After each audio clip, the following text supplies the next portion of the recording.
नमस्कार my dear friends, myself DLP changing the way of daily learning platform. स्वागत है आप सभी का टेक्निकल एकेडमी गया के ऑनलाइन प्लेटफॉर्म पे। तो माय डियर फ्रेंड्स, हम लोगों ने प्रीवियस लेक्चर में अप्लाइड मैथमेटिक्स पार्ट 2 का सिलेबस का ओवरव्यू देखे थे। आज के लेक्चर में हम लोग बात करेंगे डिफ्रेंशिएशन के बारे में, जो कि आपको सिलेबस में मेंशन नहीं है। फिर भी हम आपके सामने डिफ्रेंशिएशन का टॉपिक का बेसिक आइडिया हम देंगे। इसका मेन पर्पस ये है कि इंटीग्रेशन की स्टडी में डिफ्रेंशिएशन का एप्लीकेशन होने वाला है, या फर्दर कहीं भी कैलकुलस का पार्ट आएगा तो वहाँ पे डिफ्रेंशिएशन का एप्लीकेशन होगा। तो आपको उसकी स्टडी में कोई किसी भी प्रकार की दिक्कत का सामना नहीं करना पड़े, इसके लिए हम आपको एक बेसिक अंडरस्टैंडिंग आप में डेवलप करवा दे रहे हैं, जिससे कि आपको किसी भी प्रकार का कोई दिक्कत का सामना नहीं करना पड़े। तो आइए हम लोग बात करते हैं डिफ्रेंशिएशन के बारे में। तो डिफ्रेंशिएशन जो होता है वो एक प्रकार का प्रोसेस है जो किसी भी क्वांटिटी को रेट मेजरमेंट के बारे में बताता है। डिफ्रेंशिएशन एक प्रोसेस है जो किसी भी क्वांटिटी का रेट मेजर के बारे में बताता है, उसी को हम डिफ्रेंशिएशन कहते हैं। एक टर्म और डिफाइन होता है इसमें, डेरिवेटिव। डेरिवेटिव हमें बताता है कि कोई भी क्वांटिटी कितनी तेज़ी से चेंज कर रहा, तो जो भी क्वांटिटी कितनी तेज़ी से चेंज कर रहा उसके बारे में हमको आइडिया देता है डेरिवेटिव। तो इन सारी चीज़ों को डिटेल एनालिसिस हम इस लेक्चर में करने वाले हैं। फिर इसके बाद हमको पढ़ना है रेट ऑफ चेंज के बारे में। रेट ऑफ चेंज क्या होता है? तो कोई भी क्वांटिटी कितनी तेज़ी से चेंज कर रहा उसको हम रेट ऑफ चेंज भी बोलते हैं। तो रेट ऑफ चेंज को हम डिफाइन कैसे करेंगे मैथमेटिकली, उसको यहाँ पे देखेंगे। फिर उसके बाद हम लोग देखेंगे कि एवरेज रेट ऑफ चेंज क्या होता है, इंस्टेंटेनियस रेट ऑफ चेंज क्या होता है, फिर इसका हमारे डेली लाइफ में एप्लीकेशन कहाँ है, इन सारी चीज़ों के बारे में डिटेल एनालिसिस करेंगे। फिर इसके बाद हम लोग सम स्टैंडर्ड फार्मूला देखेंगे डिफ्रेंशिएशन का। फिर लास्ट में some important rule for finding differentiation देखेंगे। तो आइए बात करते हैं डिफ्रेंशिएशन के बारे में। तो डिफ्रेंशिएशन एक प्रकार का प्रोसेस है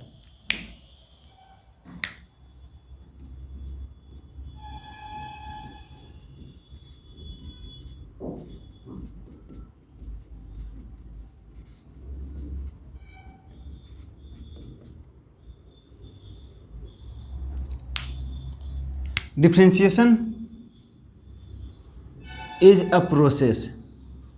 ये डिफ्रेंशिएशन को हम शॉर्ट में ऐसे लिखते हैं। तो differentiation is a process to rate major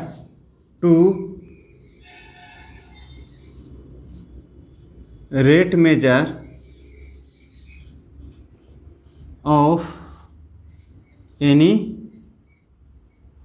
quantity.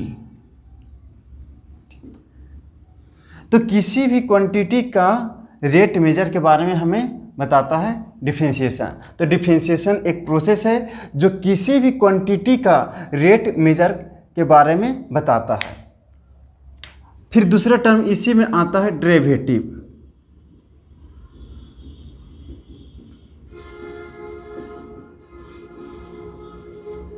Derivative क्या होता है? तो डेरिवेटिव हमें बताता है, डेरिवेटिव टेल्स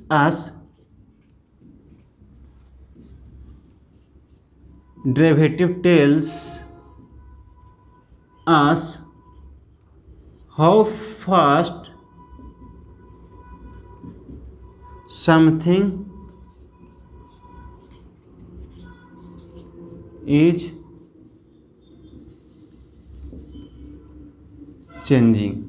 डेरिवेटिव हमें बताता है कि कोई भी चीज़ कितनी तेज़ी से, हाउ फास्ट, कितनी तेज़ी से चेंज कर रहा, तो इसके बारे में बताता है हमारा डेरिवेटिव। और कोई भी चीज़ कितनी तेज़ी से चेंज कर रहा उसको हम रेट ऑफ चेंज कहते हैं। Rate of change.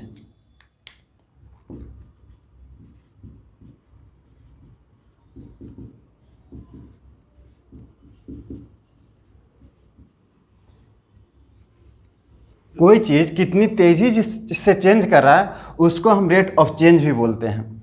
और रेट ऑफ चेंज को डिफाइन हम दो तरीके से करते हैं, एक एवरेज और एक instantaneous.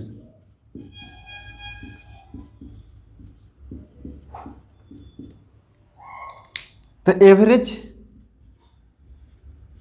Rate of change and second one is instantaneous rate of change. और जो इंस्टेंटेनियस रेट ऑफ चेंज है इसी को हम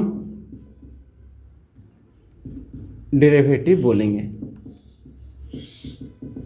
इसी को हम डेरिवेटिव कहते हैं। तो अब बात आता है एवरेज रेट ऑफ चेंज क्या होता है, इंस्टेंटेनियस रेट ऑफ चेंज क्या होता है, इसके बारे में हम आगे स्टडी करेंगे। लेकिन सबसे पहले हम समझते हैं कि रेट ऑफ चेंज को हम कैसे डिफाइन करेंगे। तो इसको डिफाइन करने के लिए हम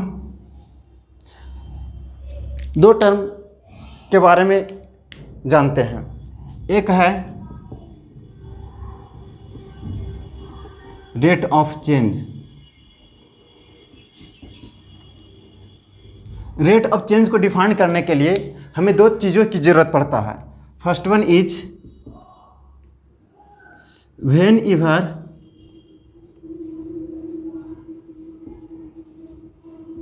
समथिंग इज चेंजिंग। जब भी कोई चीज़ में चेंज हो रहा है तो उस चीज़ को हम नाम देंगे वन। फिर दूसरी चीज़ का हमें रिक्वायरमेंट होता है वो है changing with respect to something else, इसे हम टू बोलेंगे। तो रेट ऑफ चेंज को डिफाइन करने के लिए दो चीज़ों की ज़रूरत पड़ा।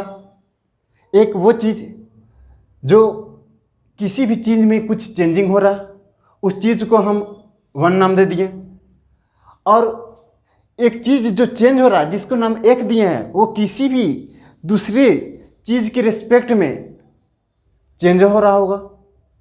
तो दूसरे चीज़ के रिस्पेक्ट में जो चेंज हो रहा होगा उस दूसरे चीज़ का नाम हम देंगे टू। तो इन दोनों के बीच में एक रिलेशन डिफाइंड होता है। तो third one is defined a relation, defined a relationship. एक रिलेशनशिप डिफाइंड होता है। वो रिलेशनशिप इस प्रकार से होगा कि पहले चीज में कितना का चेंजिंग हुआ है, फर्स्ट वन में कितने का चेंजिंग हुआ है, और जब फर्स्ट वन में चेंज होगा तो किसी न किसी के रिस्पेक्ट में चेंज हुआ होगा। तो जिसके रिस्पेक्ट में चेंज हुआ होगा उसमें कितना का चेंजिंग हुआ होगा, तो उसमें माना कि चेंजिंग हुआ है डेल्टा टू का। तो पहले चीज में जितना का चेंजिंग हुआ है दूसरे के रिस्पेक्ट में और दूसरा कितना का चेंज हुआ है, इन दोनों के बीच में एक रिलेशनशिप डिफाइंड है, एक रिलेशनशिप डिफाइंड है। उस रिलेशनशिप का नाम ही है आपका रेट ऑफ चेंज। तो आपको रेट ऑफ चेंज के बारे में बेसिक आइडिया समझ में आ गया होगा। तो रेट ऑफ चेंज को डिफाइन हम लोग दो तरीके से करते हैं, एक average rate of change and second one is instantaneous rate of change, जिसको हम डेरिवेटिव भी बोलते हैं। तो अब बात आता है कि एवरेज रेट ऑफ चेंज कहाँ देखने को मिलता है, इंस्टेंटेनियस रेट ऑफ चेंज कहाँ देखने को मिलता है। तो इस चीज़ को हम एक एग्जाम्पल के द्वारा इस तरीक़ा से समझ सकते हैं।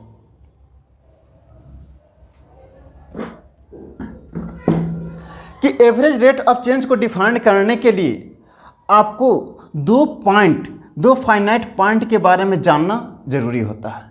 जैसे कोई बस ट्रेवल कर रहा है, ये माना कि बस है, इसमें आदमी बैठा हुआ है। अब ये जो है, ये कुछ टाइम पे ये इसका पोजीशन 1 है और ट्रेवल करके ये बस यहाँ पे पहुँच गया, सेकेंड पॉइंट पे पहुँच गया।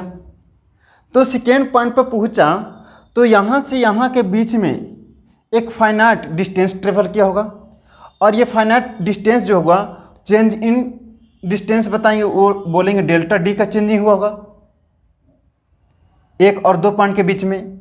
और जैसे ही एक पॉइंट से दूसरे पॉइंट पर गया तो वो उसके बीच में कुछ टाइम इंटरवल भी आया होगा, उसको हम डेल्टा टी के नाम से बोलेंगे। तो डेल्टा डी और डेल्टा टी के बीच में एक ऐसा रिलेशनशिप स्थापित होगा जो इस पे बेस्ड होगा। तो उस रिलेशनशिप को हम एवरेज स्पीड बोलेंगे। तो इसको अगर हम डिफाइन करना चाहें, एवरेज स्पीड को delta D upon delta T कर देंगे, delta D upon delta T करेंगे तो ये आपका एक रिलेशन स्थापित होगा। उस रिलेशन का नाम है एवरेज स्पीड। तो एवरेज स्पीड को हमें बताने के लिए दो पॉइंट के बारे में जानना जरूरी है कि वो दो पॉइंट के बीच में डिस्टेंस है तो कितना है, फिर उन दो पॉइंटों के बीच में जो ट्रेवल करने का जो टाइम लैप्स हुआ है वो टाइम लैप्स कितना का हुआ, टाइम इंटरवल कितने का है। उन दोनों के बीच में एक इस प्रकार का रिलेशन स्थापित कर देंगे तो इस प्रकार के रिलेशन ही आपको एवरेज स्पीड के बारे में बताएगा। लेकिन जब इंस्टेंटेनियस रेट ऑफ चेंज की बात करते हैं तब इंस्टेंटेनियस रेट ऑफ चेंज का मतलब होता है कि एट ए इंस्टेंट किसी भी क्षण पे इस बस का स्पीड क्या है। जैसे ये बस इनिशियली इस जगह पे था और आगे ट्रेवल के दौरान रास्ते में एक स्टोन मिला, तो स्टोन के साथ जाकर के ये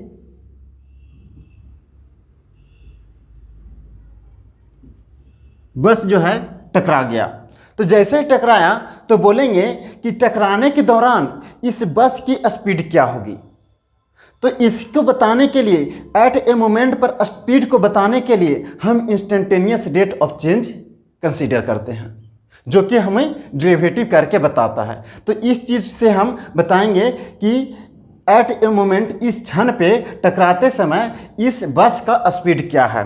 तो इसको बताने के लिए हम क्या करेंगे, इसके लिए भी हमको एक पॉइंट एट ए मोमेंट तो यहाँ पे निकालना है, स्पीड को एट ए मोमेंट निकालना है, लेकिन इसे भी बताने के लिए एक बहुत ही इन्फाइनाइटेसिमल डिस्टेंस कंसीडर कर लेते हैं। जैसे कि अगर चेंज इन डिस्टेंस यहाँ पे 50 मीटर का हुआ होगा तो यहाँ पे 49.999 मीटर कर सकते हैं या 50.001 मीटर कर सकते हैं।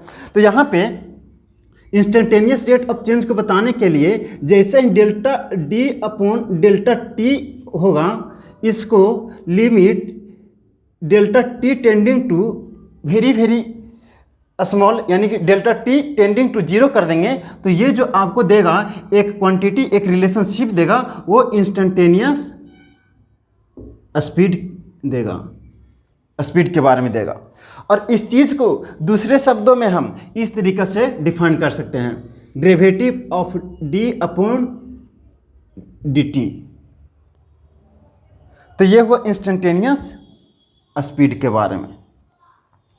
फिर इस चीज़ को एक और एग्जांपल के द्वारा हम लोग ऐसे समझ सकते हैं कि जैसे ये सेंटर है और सेंटर से R1 रेडियस पे एक सर्कल ड्रॉ किया गया, तो इस सर्कल का कुछ ना कुछ एरिया होगा, वो कुछ ना कुछ एरिया फाइंड हुआ होगा। फिर उसके बाद जैसे ही इस सर्किल के रेडियस को हम R1 से R2 करेंगे और बढ़ाएंगे, तो R1 से जैसे ही R2 किए तो रेडियस में चेंज होने के साथ इसके सर्किल की एरिया में भी चेंजिंग हो रहा। तो व्हेन एवर इसके एरिया में भी चेंजिंग हो रहा, तो when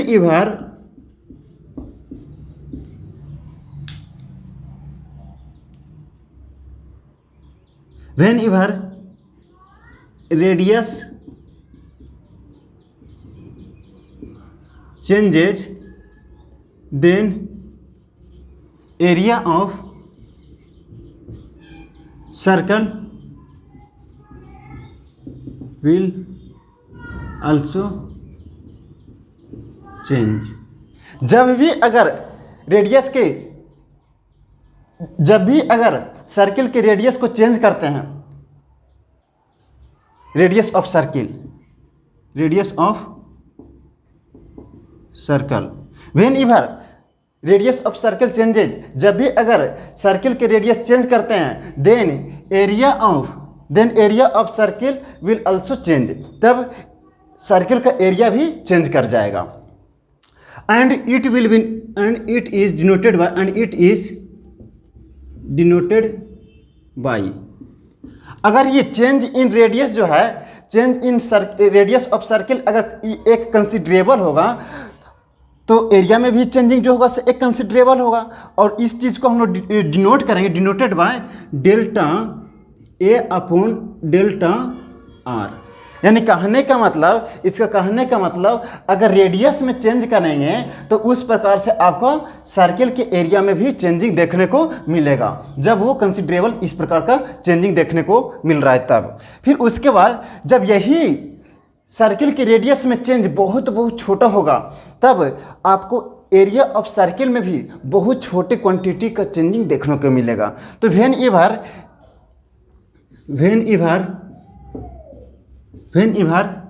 radius of circle changes very small, then area of circle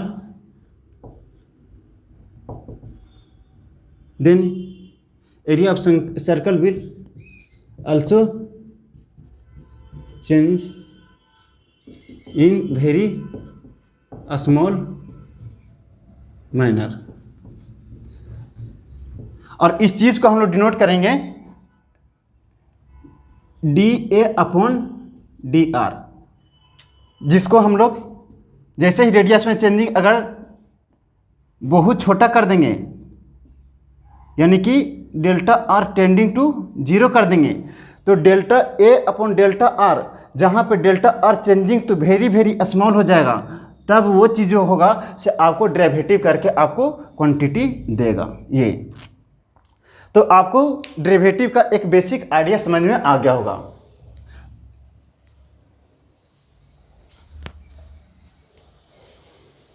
तो जब आपका रेडियस में चेंज बहुत छोटे क्वांटिटी का करते हैं, तब उसके एरिया में भी बहुत छोटे क्वांटिटी का चेंज देखने को मिलता है। इस चीज़ को हम लोग डेल्टा A/डेल्टा आर, जहाँ पे डेल्टा आर टेंडिंग टू 0 है, तो इस चीज़ को हम डेरिवेटिव बोलेंगे। और इसको दूसरे शब्द में इस तरीक़ा से डिनोट कर सकते हैं, डेल्टा dA/dr। अब dA/dr में जो आपका क्वांटिटी है,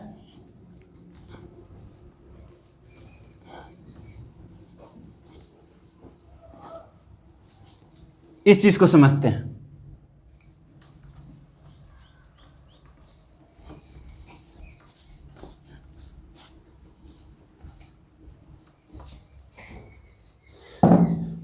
तो यहां पे आपको change in radius is very small, जैसे ही आपका रेडियस में चेंज अगर बहुत स्मॉल चेंज हो रहा है, तब सर्किल के एरिया में भी बहुत छोटे क्वांटिटी का चेंज हो रहा है। तो इस चीज़ को हम लोग डिनोट कर रहे थे dA/dr से। तो यहाँ पे इस क्वांटिटी को, इस ऑपरेटर को, इस चीज़ को इसे हम it is known as operator of derivative, इसे हम ऑपरेटर ऑफ डेरिवेटिव कहते हैं। फिर एक और टर्म आता है वेरिएबल। जैसे y equal to F of x, if y equal to F of x is a function, जहाँ पे x जो है से इंडिपेंडेंट वेरिएबल है, इंडिपेंडेंट वेरिएबल है, और y जो है से आपका डिपेंडेंट वेरिएबल है। इंडिपेंडेंट वेरिएबल कहने का मतलब कि x का मान हम कुछ भी ले सकते हैं, और x का मान कुछ भी लेने से आपको y का मान फाइंड होता है। तो यहाँ पे x का जो मान है वो वैरी कर रहा है और y का मान भी वैरी कर रहा है, लेकिन यहाँ पे दोनों में अंतर ये है कि x का मान कुछ भी लेंगे तब उसके वैल्यू पर ही डिपेंड करेगा y का मान। तो इसीलिए जैसे ही आपको y का मान x के वैल्यू पर डिपेंड कर रहा है, इसीलिए y वेरिएबल को हम लोग डिपेंडेंट वेरिएबल बोल रहे हैं। और यहाँ पे x जो वेरिएबल है उसमें हम कोई भी वेरिएबल ले सकते हैं, इसीलिए यहाँ पे ये जो है से x वाला जो आपका टर्म है वो किसी पर डिपेंडेंट नहीं है, यानी कि इंडिपेंडेंट है, इसीलिए x टर्म को f ऑफ x को इंडिपेंडेंट वेरिएबल बोलते हैं। तो जब भी अगर y equal to f x एक फंक्शन आपको दिया हुआ है, then dy by D x, then dy by D x is equal to f dash of x या y डैश बोलेंगे। तो इसको जो है, इसका मतलब होता है डिफ्रेंशिएशन ऑफ, इसको पढ़ेंगे हम लोग, सारे का मतलब एक होता है, dy बाई डी एक्स लिखा रहे या एफ डैश एक्स लिखा रहे या फिर y डैश लिखा रहे, तो सारा को पढ़ने का मतलब differentiation of y with respect to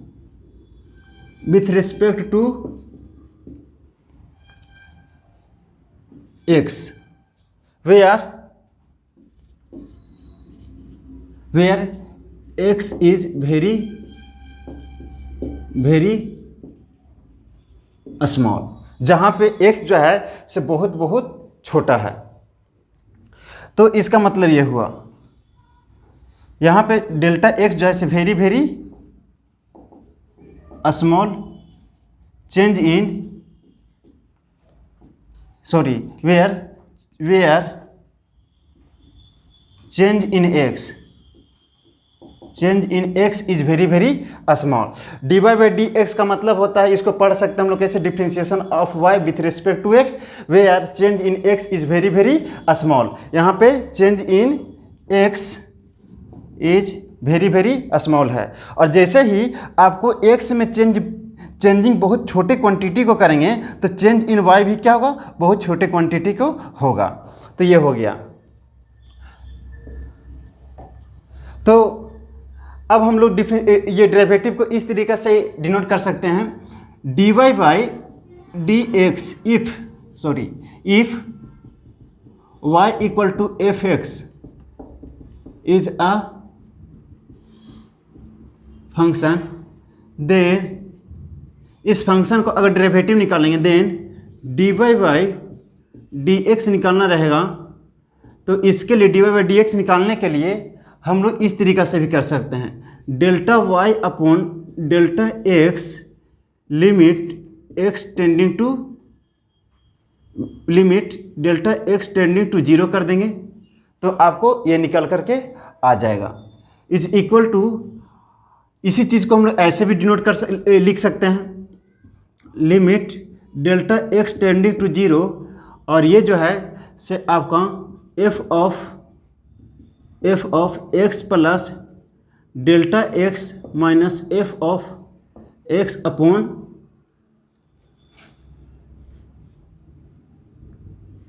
x plus delta x minus x. ये डिफरेंशिएशन को हम लोग इस तरीके से डिफाइन कर सकते हैं। तो ये वो डिफरेंशिएशन के बारे में।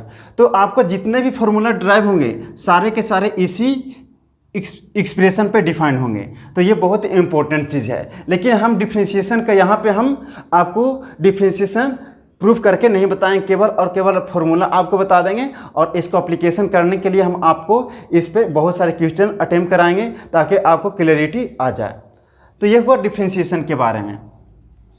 तो अब हम लोग देख लेते हैं some standard formula. Some standard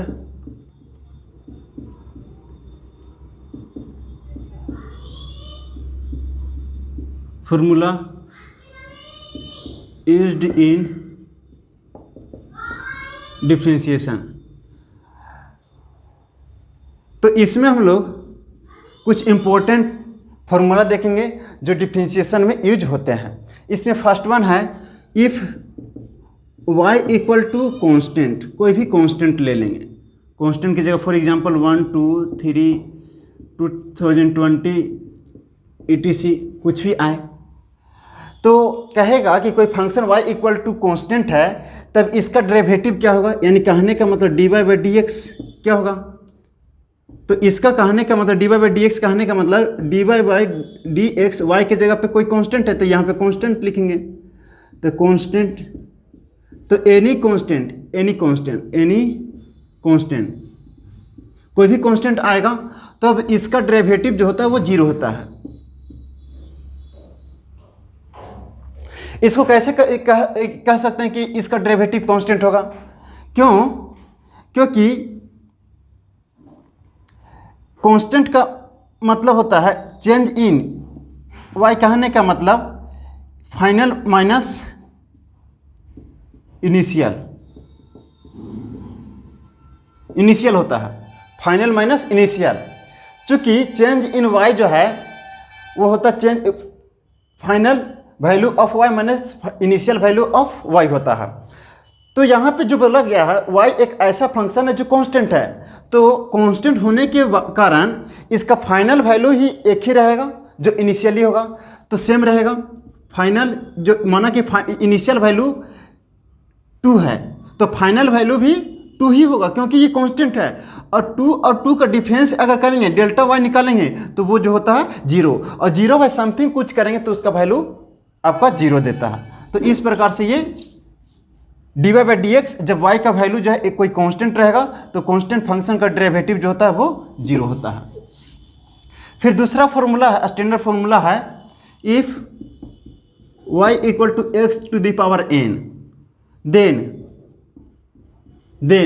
dy by D x is equal to क्या होगा।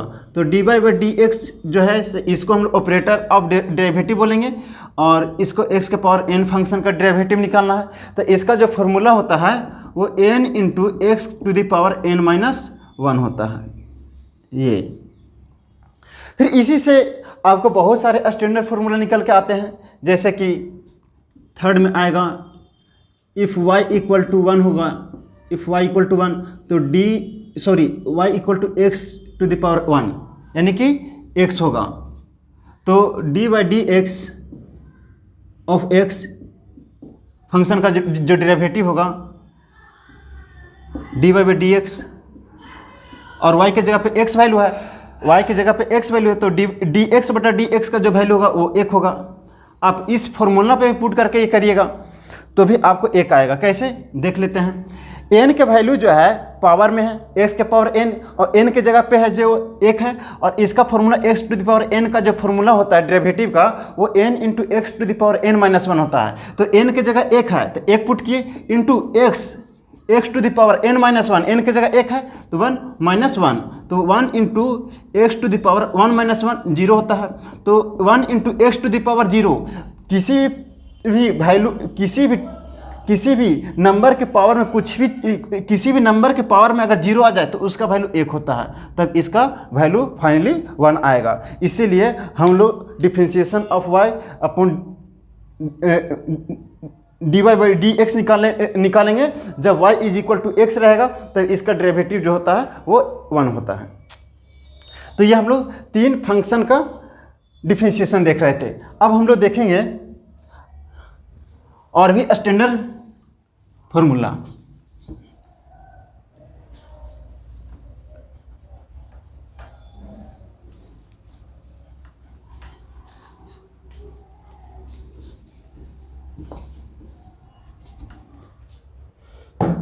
अब फोर्थ जो होता है, इफ फोर्थ हो जाता है dy/dx ऑफ 1/x, इसका जो होता है -1/x⁻²। ये फिर फिफ्थ होता है इफ dy/dx ऑफ √x, इसका फॉर्मूला होगा 1/2 × 1/√x।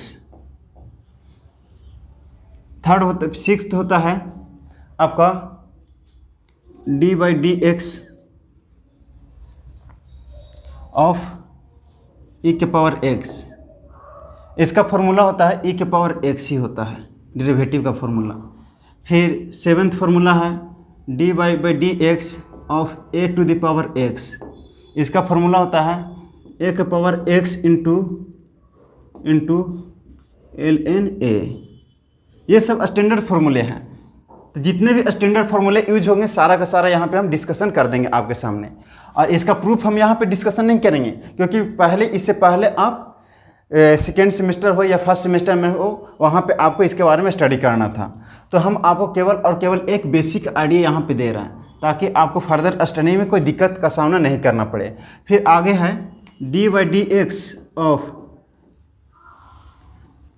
log of bx is equal to 1/x into 1/log of b argument base e, ये डेरिवेटिव होता है। अब इससे भी बहुत सारे फॉर्मूला निकल कर आएंगे, जैसे dy/dx of log of x to the base e, इसको बोलेंगे 1/x इंटू 1/log ऑफ, ये बेस का इसका बेस जो है ये इसके आर्गुमेंट में चला गया तो इसका बेस जो है वो आर्गुमेंट में ई चला जाएगा और इसके बेस जो है यहाँ पे जो ई है वो ई ही रहेगा। जैसे यहाँ पे d of log of x to the base b upon dx निकाल रहे थे, log of x to the base b का डिफ्रेंशिएशन निकाल रहे थे, तब इसका differentiation 1/x into 1/log of b to the base e आ रहा था। तब यहाँ का बेस जो है, यहाँ का बेस आपके यहाँ पे 1 करके log में आर्गुमेंट में भी आ रहा था और यहाँ पे बेस में क्या आ गया, e आ गया।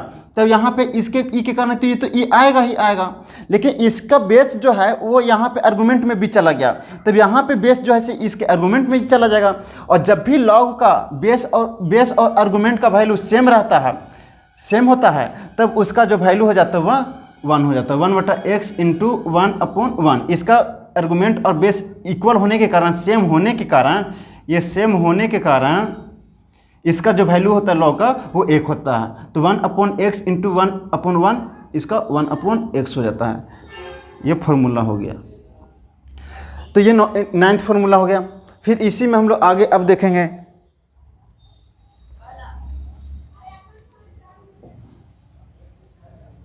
10th में trigonometric formula dy/dx of sin x, sine का डिफ्रेंशिएशन होता है cos x।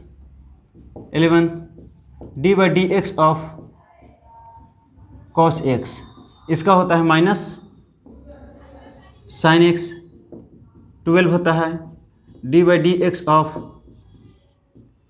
tan x, इसका sec स्क्वायर x फॉर्मूला होता है। 13 dy/dx ऑफ cot x, इसका फॉर्मूला होता है माइनस कोसेक स्क्वायर x। फिर 14 dy/dx ऑफ sec x, इसका डिफ्रेंशिएशन होता है, सेक एक्स का डिफ्रेंशिएशन होता है sec x into tan x. 15 d by D x of cosec x, इसका फॉर्मूला होता है डेरिवेटिव का minus cosec x into cot x. अब हम लोग इन्वर्स ट्रिगोनोमेट्रिक फंक्शन का डिफरेंशिएशन देखेंगे। 60 number D by D x of sine inverse x. Sign inverse x का डिफरेंशिएशन होता है 1/√1 माइनस एक्स स्क्वायर,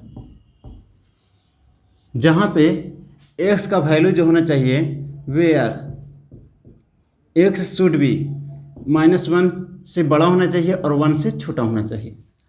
फिर उसके बाद 70 नंबर फॉर्मूला होता है आपका D by D x of cos inverse x. इसका फॉर्मूला होता है -1/√1 माइनस एक्स स्क्वायर। फिर 80 नंबर फॉर्मूला होता है, यहाँ पे भी जहाँ x का वैल्यू होना चाहिए -1 से बड़ा और 1 से छोटा, -1 से बड़ा और 1 से छोटा होना चाहिए x का वैल्यू, तभी ये फॉर्मूला सेटिस्फाइड करेगा, डिफाइन होगा। फिर उसके बाद differentiation D by D x of tan inverse x. tan inverse x का डिफरेंशिएशन होता है 1/1 प्लस एक्स स्क्वायर। फिर उसके बाद 90 नंबर फॉर्मूला है d by D x of cot inverse x. इसका जो फॉर्मूला है वो -1/1 प्लस एक्स स्क्वायर, और ये दोनों डिफाइंड है एक्स के किसी वैल्यू के लिए। X element of real number, x element of जहाँ पे एक्स का वैल्यू जो होना चाहिए वो कुछ भी होगा। फिर उसके बाद है 20 number d Y by D x of sec inverse x. Sec inverse x का डिफरेंशिएशन होता है 1/mod x √x² -1। ये आपका 20 नंबर फॉर्मूला हो गया। 21 नंबर फॉर्मूला है कोसेक इन्वर्स एक्स का differentiation D by D x of cosec inverse x. Cosec inverse x का डिफरेंशिएशन होता है -1/mod x√x² -1, और यहाँ पे जो होना चाहिए mod x का जो वैल्यू होना चाहिए वो greater than 1, where mod x का वैल्यू ग्रेटर देन 1 होना चाहिए, और इस केस में भी x का जो वैल्यू होना चाहिए वो mod x का जो वैल्यू होना चाहिए वो 1 से बड़ा होना चाहिए। तो ये होगा 21 नंबर फॉर्मूला। और एक लास्ट फॉर्मूला है 22 d Y by D x of mod x का डिफरेंशिएशन क्या होता है? तो mod x का डिफरेंशिएशन होता है mod x/x और x/mod x, जहाँ पे वेयर x का वैल्यू ग्रेटर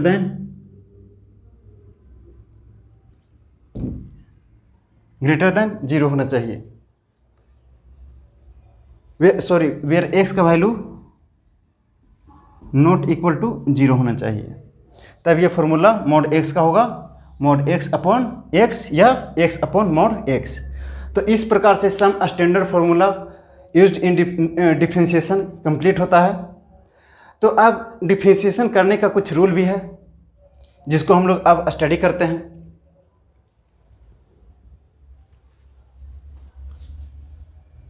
तो आपको हमें आशा है कि ये सारे फार्मूले आपको मेमोरी में होंगे, याद होंगे। फिर भी अगर किन्हीं को अगर ये याद नहीं है तो याद कर लीजिएगा।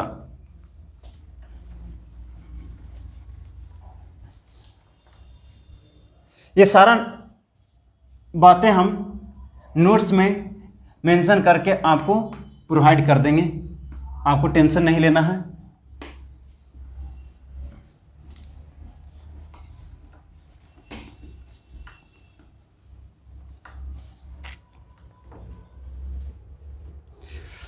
Some important rules for differentiation.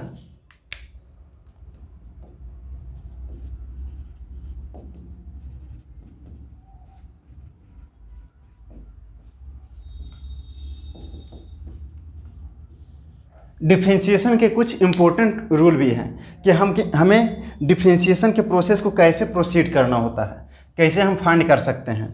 तो इसके लिए सबसे पहला रूल है वो है if y equal to k into f of x where k is any constant. कोई function y equal to k into f of x जहाँ के जो है एक कांस्टेंट है, तब इस फंक्शन का डेरिवेटिव डिफरेंशिएशन कैसे करेंगे। तो देन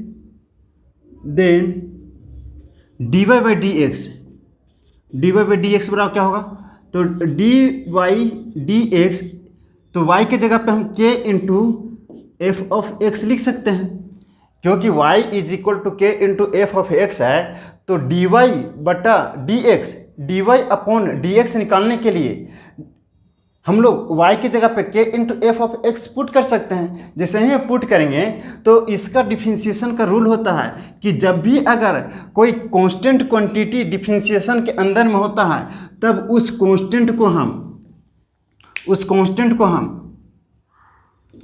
हम डिफरेंशिएशन से बाहर कर देंगे, और जो फंक्शन आपका वेरिएबल में है उसको ही हम केवल डिफरेंशिएशन करेंगे।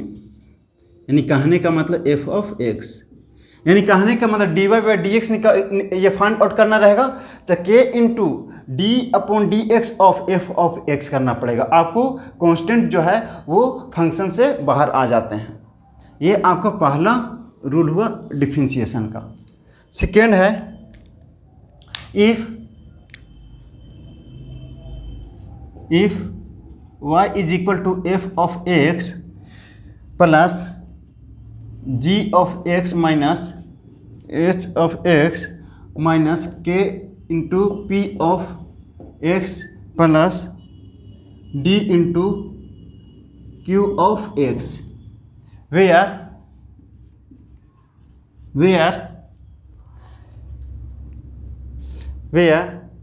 k and d,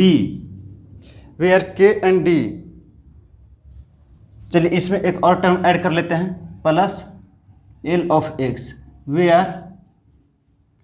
where K and D are any constant. तब इस प्रकार के प्लस माइनस से डिफाइंड बहुत सारे फंक्शन ऑफ एक्स रहेंगे। तो इन सारे चीज़ों का हम डिफरेंशिएशन कैसे करेंगे, दैट इज कहने का मतलब d Y by D x निकालना रहेगा। तो D Y by D x निकालने के लिए डी वाई डी एक्स, और ये जो पूरा जो है से आपका y का वैल्यू है। तो यहाँ पे कुछ भी फंक्शन आ सकते हैं। हम इतना बड़ा आपको एक एग्जांपल लेकर के बता रहे हैं ताकि आपको फर्दर अगर कोई कितना भी बड़ा आपको फंक्शन दिया रहे तो आपको इसको आगे फाइंड करने के लिए, डिफरेंशिएशन फाइंड करने के लिए आपको दिक्कत का सामना नहीं करना पड़े। तो यहाँ पे कितने भी फंक्शन आ सकते हैं। तो यहाँ पे y के जगह पे ये पूरा आएगा, तो f of x plus g of x minus h of x minus k into p of x plus d into q of x plus l of x, ये पूरा आएंगे y की जगह पे, पूरा लिख दिए।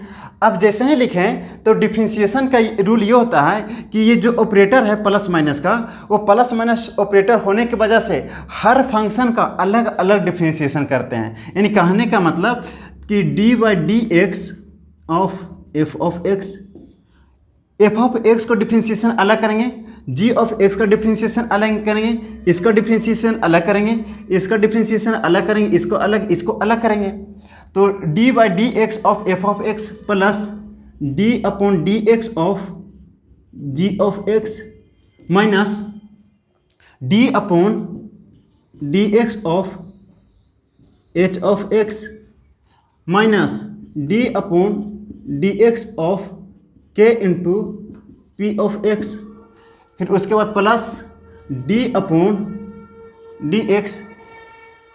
यहाँ पे डी के जगह पे एन कर लेते हैं, एन यहाँ पे कांस्टेंट डी है, डी के जगह पे एन कर देंगे तो यहाँ पे एन आएगा, यहाँ पे एन आएगा, ताकि आपको कोई कांस्टेंट जो है डिफरेंशिएशन के अंदर आता तो उसको हम बाहर कर सकते हैं, उस रूल को अप्लाई कर सकें। आपको डी डी कॉमन हो रहा था, एक जगह मिल रहा था, इसीलिए हम इसको डी को रिप्लेस कर दिए एन से, तो एन कर दिए, तो d upon D x of n into q of x plus d upon D x of l of x.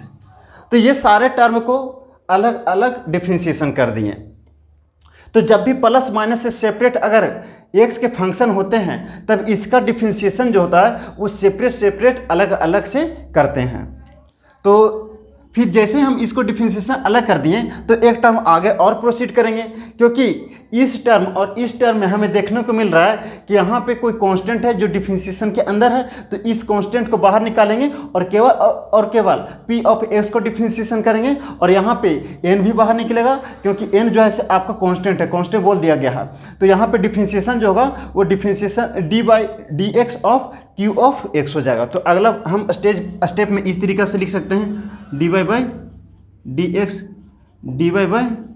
X is equal to d by D x of F of x plus d of d x of g of x minus d upon D x of h of x minus ये k को हम constant को differentiation से बाहर कर देंगे, तो k into D upon D x of P of x. फिर उसके बाद यहाँ पे भी n कांस्टेंट है तो प्लस n बाहर निकलेगा डिफरेंशिएशन से upon D x of Q of x. फिर उसके बाद plus d upon D x of l of x. तो ये आपका डिफरेंशिएशन का रूल हो गया। तो सेकेंड नंबर रूल में ये कह रहा है कि जब भी अगर बहुत सारे फंक्शन प्लस माइनस ऑपरेटर से आपको अलग अलग हैं, प्लस माइनस से सेपरेट हैं, तो प्लस माइनस से सेपरेट जितने भी आपके फंक्शन हैं सारे फंक्शन का डिफरेंशिएशन हम अलग कर देंगे। और जब उसमें अगर कोई कांस्टेंट कॉमन है तो उस कांस्टेंट कॉमन को हम डिफरेंशिएशन से बाहर कर देते हैं। यही आपका रूल नंबर सेकेंड कहता है। तो आपको बेसिक आइडिया ये समझ में आ गया होगा। रूल नंबर फर्स्ट ये कह रहा है कोई भी फंक्शन में कोई कांस्टेंट अगर कॉमन है, कोई मल्टीप्लाई में है, तो वो कांस्टेंट को हम डिफरेंशिएशन से बाहर कर देते हैं और जो वेरिएबल फंक्शन है उसका ही केवल हम डिफरेंशिएशन करते हैं। तो ये आपको रूल नंबर 1 कहता है। अब हम इसका रूल नंबर 3 देखेंगे। रूल नंबर 3 ये कहता है कि if y equal to f of x into g of x हो, then dy by D x कैसे निकालेंगे? dy बाई डी एक्स निकालने के लिए हम क्या करेंगे, एक फंक्शन को हम एज्यूम करेंगे कि वो कांस्टेंट है, तो कांस्टेंट जैसे ही एज्यूम करेंगे तो उसको बाहर निकाल देंगे। तो माना कि f ऑफ x को कांस्टेंट माने तो बाहर निकल गया। तो जैसे ही बाहर निकला तो ये बाहर निकल करके d बाई डी एक्स जो दूसरा फंक्शन बच गया उसको डिफरेंशिएशन करेंगे g ऑफ x। फिर उसके बाद बीच में प्लस का साइन देंगे।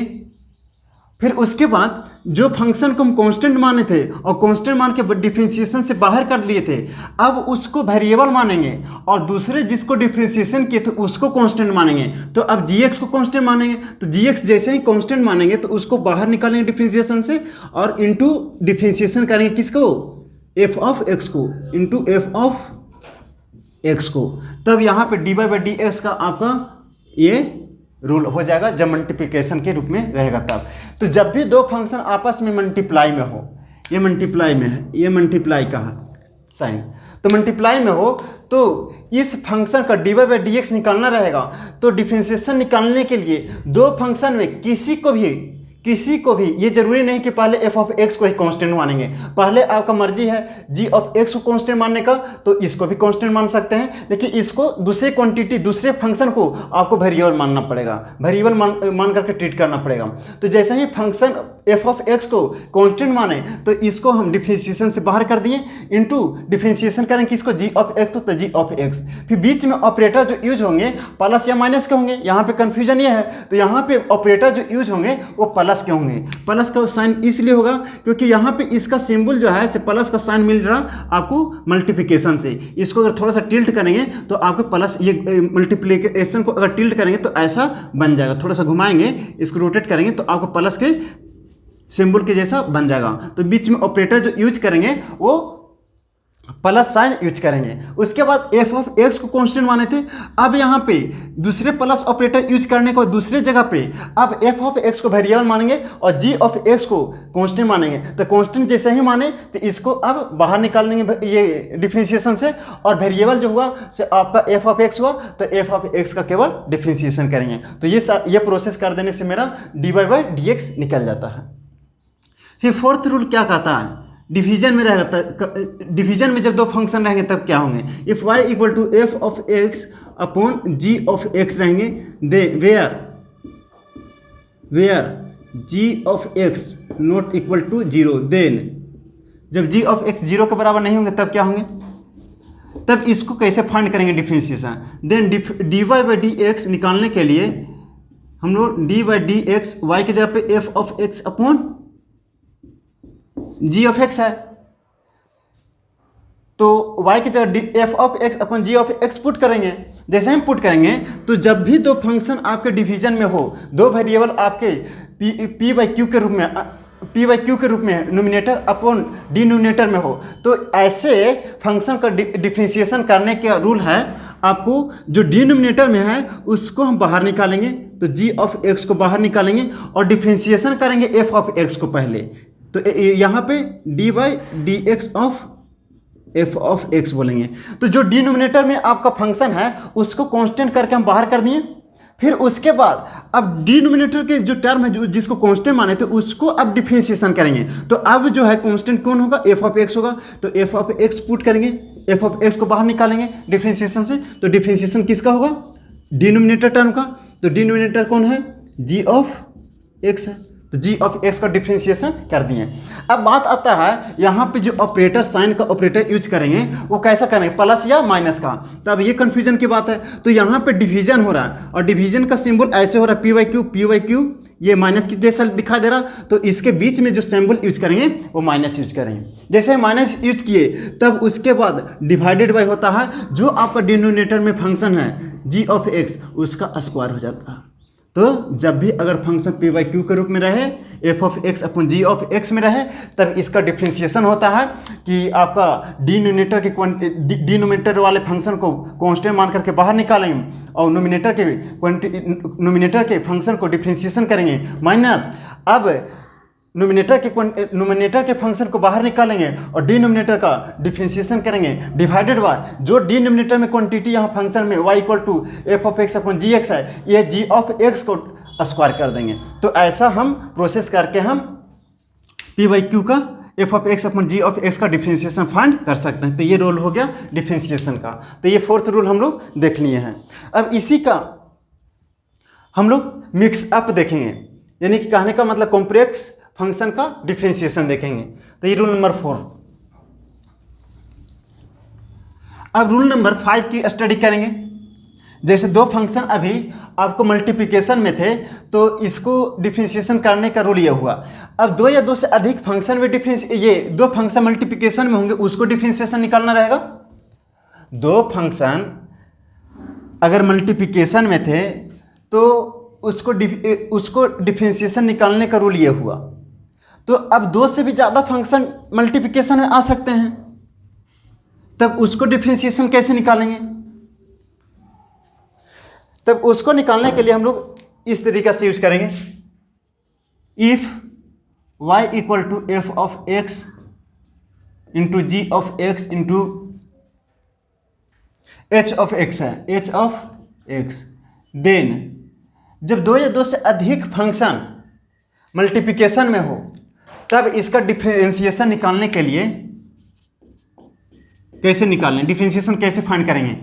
तो सेम कॉन्सेप्ट इसी के जैसा यहाँ पे भी अप्लाई करना है। यहाँ पे तीन फंक्शन वेरिएबल है, तो किसी एक को ही एट ए टाइम एक ही को हम वेरिएबल मानेंगे। जब एक को वेरिएबल मानेंगे तब ये दोनों जो होंगे वो कांस्टेंट होंगे, और जैसे ही कांस्टेंट की तरीक़े से ट्रीट होंगे तो उस चीज़ को हम डिफरेंशिएशन से बाहर कर लेते हैं, जैसा कि हम आपको रूल नंबर 1 में बताए थे।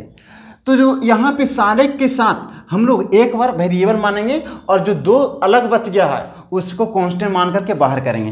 तो जैसे ही अगर माना कि इसको वेरिएबल कहेंगे तो ये दोनों कांस्टेंट होंगे, और कांस्टेंट होंगे तो G of X sorry D Y by D x और वाई के जगह पे F of x into ji of x into H of x put करेंगे। ये अब इसका डिफ्रेंशिएशन निकालना है तो हम एफ ऑफ एक्स को माना कि वेरिएबल अभी मान रहे हैं तो ये दोनों को कांस्टेंट मानेंगे, फिर इसको अगर वेरिएबल मानेंगे तो ये दोनों को कांस्टेंट मानेंगे, इसको वेरिएबल मानेंगे तो ये दोनों को कांस्टेंट मानेंगे। तो एक को केवल एक at a time one function को केवल वेरिएबल मानना है और बाद बाकी दो फंक्शन जो बच गए या जितने भी बच गए उसको कांस्टेंट मान करके बाहर कर देंगे। तो माना कि एफ ऑफ एक्स को हम वेरिएबल माने, तो एफ ऑफ एक्स को वेरिएबल माने तो ये दोनों फंक्शन जो हो गए वो कांस्टेंट के तरीका से ट्रीट होंगे। तो ये जैसे ही कांस्टेंट के तरीका से ट्रीट हो गए तो ये डिफरेंशिएशन के रूल नंबर 1 के अनुसार ये दोनों बाहर निकल जाएंगे। तो G of x into H of x into D upon D x of F of x. तो अभी हम केवल और केवल एफ ऑफ एक्स को वेरिएबल माने थे, अब हम लोग मानते हैं जी ऑफ एक्स को वेरिएबल। जितने भी फंक्शन होंगे सारे को एट ए टाइम एक बार कम से कम आपको ये वेरिएबल की तरीका से ट्रीट करना ही पड़ेगा। जैसे उसको ट्रीट किए तो अदर जितने भी फंक्शन हैं उन सारे को कांस्टेंट मान करके ट्रीट करना पड़ेगा और उस कांस्टेंट जैसे ही मान लिए तो उसको डिफरेंशिएशन से बाहर कर देंगे। तो अब यहाँ पे जी ऑफ एक्स को वेरिएबल माने हैं तो एच ऑफ एक्स और एफ ऑफ एक्स जो है से कांस्टेंट होंगे, तो ये दोनों बाहर निकल जाएंगे। F of x into H of x into D upon D x of क्या होंगे जी ऑफ एक्स।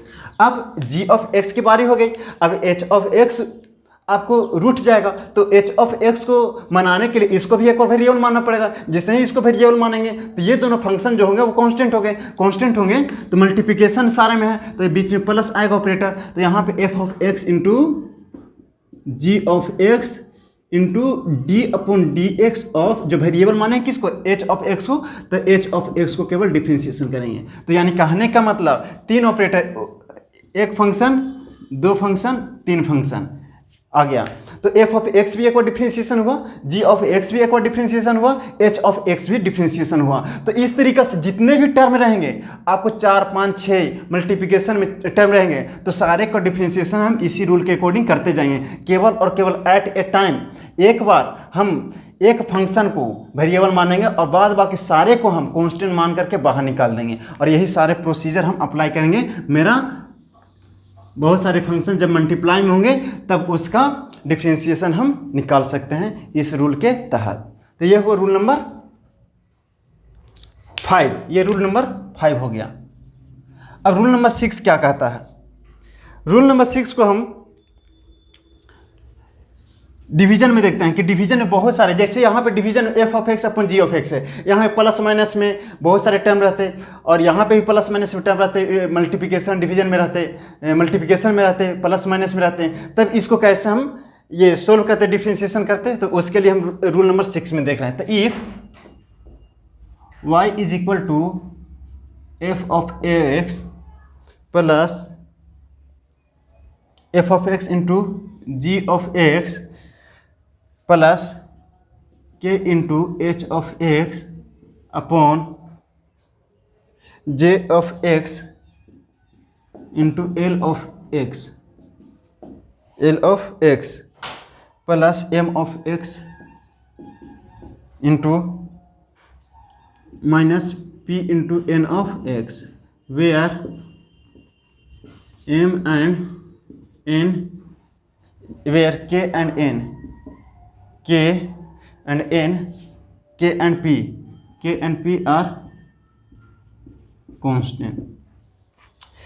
तब देखिए यहाँ पे P बाई Q के रूप में प्लस माइनस मल्टीप्लिकेशन सारे ऑपरेटर यहाँ पे यूज किए गए हैं। If y equal to F of x into ji of x plus के into H of x upon J of x into L of x plus M of x minus P into N of X दिया हुआ, जहाँ पे के और P जो है से आपका कांस्टेंट है। तो यहाँ पे सारा आपको फंडामेंटल बेसिक जो हो जाएंगे इस रूल के तहत आपको क्लियर हो जाएंगे कि कैसे डिफरेंशिएशन हम करेंगे।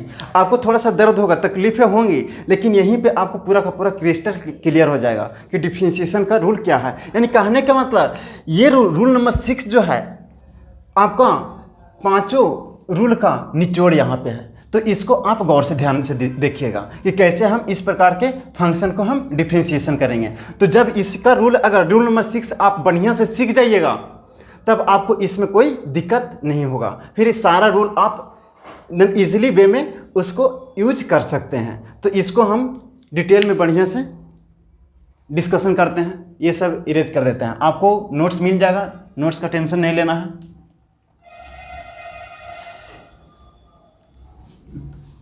तो रूल नंबर 6 से हमारा जितना भी इसके पहले रूल नंबर 5 तक रूल पढ़े हैं, सारे रूल का इसमें निचोड़ मिलने वाला है। तो इसमें आप बहुत गौर से ध्यान से देखिएगा। तो क्या बोला जा रहा है कि इफ 6 में if y equal to f of x into g of x plus k into h of x है, h of x upon j of x into l of x plus m of x minus p into n of x where k and p are any constant, जो कोई constant है, then dy by dx dy upon dx, तो d upon dx of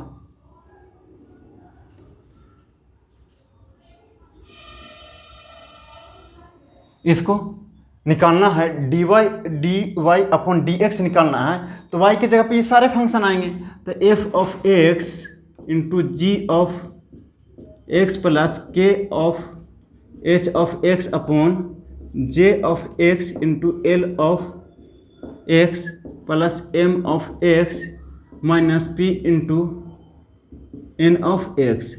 ये y की जगह पे केवल put किए हैं, इसमें हम कुछ भी अभी नहीं ज़्यादा किए हैं। तो ये तो इरेज कर दें क्योंकि ऊपर क्वेश्चन आपको लिखा हुआ है। तो यहाँ पे जो है से सारे रूल का रूल नंबर 5 तो 1 to 5 तक जितने भी रूल पढ़े हैं सारे का यहाँ पे निचोड़ निकलने वाला है। तो यहाँ गौर से ध्यान से देखिएगा। जैसे ही आपको रूल नंबर 6 अप्लाई करने आ जाएगा तो डिफरेंशिएशन का लगभग ऑलमोस्ट क्वेश्चन आप आराम से कर सकते हैं। तो इसको बहुत अच्छे से हम लोग डिस्कस करेंगे। तो यहाँ पे पहले जो है से डिवीज़न का, जैसे f of x upon g of x का जो फॉर्मूला होता है डिफरेंशिएशन में, dy बाई डी एक्स और f of x upon g of x होता है। तो इसका फॉर्मूला होता है d अपॉन ये g ऑफ x को बाहर कर रहे थे और डिफरेंशिएशन कर रहे थे f ऑफ x का, तो d by D x of f of x minus, अब f ऑफ x को कांस्टेंट करके बाहर कर रहे थे तो f of x into D by D x of g of x कर रहे थे अपॉन g ऑफ x के होल स्क्वायर कर रहे थे। तो इस प्रकार के फंक्शन जब आपको, इस प्रकार के फंक्शन का डिफरेंशिएशन जब आपको करने को मिलेगा तो सबसे पहले हम लोग डिवीजन वाला जो डिफरेंशिएशन का फॉर्मूला आता है वो अप्लाई करेंगे। तो इसके अकॉर्डिंग अगर अप्लाई करने चलेंगे तो g ऑफ x के जगह पे आपका ये पूरे क्वांटिटी है, ये पूरे क्वांटिटी है, यहाँ से यहाँ लेकर के पूरे हैं। तो इसको कांस्टेंट मान करके डिफरेंशिएशन से बाहर निकालेंगे और ये सारे फंक्शन का अभी डिफरेंशिएशन करेंगे। फिर जैसे ही इन सारे फंक्शन का डिफरेंशिएशन करेंगे उसके बाद इसको कांस्टेंट कर करके बीच में माइनस देंगे क्योंकि माइनस दिया हुआ, तो इसको माइनस देने के बाद ये f ऑफ x की जगह ये पूरे फंक्शन है, इसके जगह पे ये पूरे फंक्शन है, तब ये पूरे फंक्शन को डिफरेंशिएशन से बाहर करेंगे तो माइनस ऑफ इतना फंक्शन लिखाएगा इनटू डिफरेंशिएशन ऑफ नीचे वाला जो फंक्शन डिनोमिनेटर में है उसका डिफरेंशिएशन होगा डिवाइडेड बाय जो नीचे में जो फंक्शन है पूरा उसका होल स्क्वायर कर देंगे। तो ये दूसरा स्टेप में आगे प्रोसीड करना है। तो इसको दूसरा स्टेप में कैसे प्रोसीड कर सकते हैं, तो D Y by D x is equal to, आपको इसको कांस्टेंट करके बाहर निकालेंगे तो J of x into L of x plus M of x minus P into N of X. Denominator के पूरे क्वांटिटी को हम क्या मान लिए, कांस्टेंट, और कांस्टेंट मान करके इसको डिफरेंशिएशन से d Y by D x से बाहर कर दिए। अब बाहर कर दिए तो ये सारे फंक्शन को अभी हम एक सिंगल फंक्शन की तरह ट्रीट करेंगे। तो यहाँ पे d Y by D x में आपको जो आएगा f of x into ji of x plus के इंटू एच ऑफ एक्स आएगा ये पूरे फंक्शन को। तो ये सिंगल फंक्शन मान करके डिफरेंशिएशन के अंदर अभी छोड़ दिए हैं, ठीक है। फिर उसके बाद बीच में ऑपरेटर जो है ये बड़ा क्वांटिटी डिवीजन का है, तो डिवीजन का साइन इस तरीके से होता है, तो ये माइनस की तरीके से ट्रीट कर रहा है, तो इसीलिए हम लोग माइनस का साइन यहाँ देंगे। अब माइनस की जैसा ही साइन यहाँ पे दिए तब उसके बाद अब इसको जो इसको हम कांस्टेंट मान करके बाहर कर रहे थे, अब इसको वेरिएबल मानेंगे और ये नोमिनेटर के पूरे क्वांटिटी को कांस्टेंट मान करके अब डिफरेंशिएशन से बाहर करेंगे। तो डिफरेंशिएशन से बाहर आएगा कौन, f of x into ji of x plus के इंटू एच ऑफ एक्स। इन सारे क्वांटिटी को कांस्टेंट मान करके बाहर कर दिए। अब डिफरेंशिएशन होगा डिनोमिनेटर वाले क्वांटिटी का, तो d by D x upon D x of j of x into L of x plus M of x minus p of n into p into N of x. ये तो denominator की quantity को एक single function मान करके हम denominator के function को एक सिंगल फंक्शन मान करके हम यहाँ पे डिफरेंशिएशन के अंदर में इसको रखेंगे। जैसे ही इसको डिफरेंशिएशन के लिए अंदर में कर दिए तो डिवाइडेड बाई होता है, ये डिवाइडेड बाई में जाएगा डिनोमिनेटर वाले जो फंक्शन है, जितने भी फंक्शन है पूरा का स्क्वायर। तो डिनोमिनेटर में यहाँ पे जी ऑफ एक्स था तो यहाँ जी ऑफ एक्स का स्क्वायर कर रहे थे, यहाँ पे ये पूरे फंक्शन है तब ये पूरे फंक्शन का स्क्वायर डिनोमिनेटर में जाएगा। तो J of x into L of x plus M of x minus P into N of X, इसके पूरे का होल स्क्वायर। तो अभी हम केवल और केवल P बाई क्यू का formula f of x upon ji of x का अप्लीकेशन किए हैं। अब देख रहे हैं कि इसमें भी यहाँ पे तो इसमें तो कुछ चेंजिंग नहीं करना पड़ेगा, लेकिन देख रहे हैं डिफरेंशिएशन के अंदर में दो फंक्शन आपस में मल्टीप्लिकेशन में है, तो मल्टीप्लिकेशन में जैसे ही है तो मल्टीप्लिकेशन के लिए आपको रूल नंबर शायद आपको थर्ड में बताए हैं। तो यहाँ पे इस सिंगल फंक्शन को डिफरेंशिएशन के बाहर करेंगे, यहाँ पे कांस्टेंट है कांस्टेंट को डिफरेंशिएशन से बाहर करेंगे और इस सिंगल फंक्शन का डिफरेंशिएशन करेंगे। तो अगला स्टेप में कैसे क्या करेंगे, तो D Y upon D x निकालने के लिए J of x into L of x plus M of x minus P into N of x करेंगे, जो कि एक पूरा फंक्शन इतना है जो डिनोमिनेटर में प्रेजेंट था। अब इसको डिफरेंशिएशन करेंगे, तो डिफरेंशिएशन इसको कैसे करेंगे इसको देख लेते हैं। तो इसको डिफरेंशिएशन करेंगे तो मल्टीप्लिकेशन का डिफरेंशिएशन क्या होता है कि किसी एक सिंगल फंक्शन को क्या करेंगे कांस्टेंट मानेंगे और दूसरे फंक्शन जो उसको वेरिएबल मान करके उसको डिफरेंशिएशन करेंगे। तो माना कि वेरिएबल अभी मतलब कि ये वेरिएबल जो है एफ ऑफ एक्स है, तो जी ऑफ एक्स कांस्टेंट हो गए। तो जी ऑफ एक्स को कांस्टेंट, ये जरूरी नहीं है कि आप जी ऑफ एक्स को कांस्टेंट पहले ही माने, जी ऑफ एक्स को वेरिएबल भी पहले मान सकते हैं, कोई दिक्कत नहीं है। आप बीच में अगर प्लस साइन यूज करते 2 + 3 करिए या 3 + 2 करिए, ये क्वान्टिटी इधर आ गया ये इधर चल गया, तो इसमें दोनों का वैल्यू रिजल्ट जो होता है वो सेम ही होता है, 5 होता है, तो इसमें कोई डिफरेंस नहीं होने वाला है। तो आप किसी भी फंक्शन को मल्टीप्लिकेशन में रहे तो पहले कांस्टेंट मान सकते हैं, या किसी भी फंक्शन को जब मल्टीप्लिकेशन में रहे तो वेरिएबल मान सकते हैं। तो माना कि यहाँ पे हम जी ऑफ एक्स को क्या माने कांस्टेंट माने, तो जी ऑफ एक्स को कांस्टेंट मानेंगे तो डिफरेंशिएशन से बाहर आएगा। तो एफ ऑफ एक्स को वेरिएबल मानेंगे तो इसको डिफरेंशिएशन करेंगे तो d by D x of F of x हो जाएगा। फिर प्लस अभी जो है जी ऑफ एक्स को कांस्टेंट माने थे, अब जी ऑफ एक्स को वेरिएबल मानेंगे तो एफ ऑफ एक्स कांस्टेंट होगा बाहर निकलेगा into D upon D x of g of x.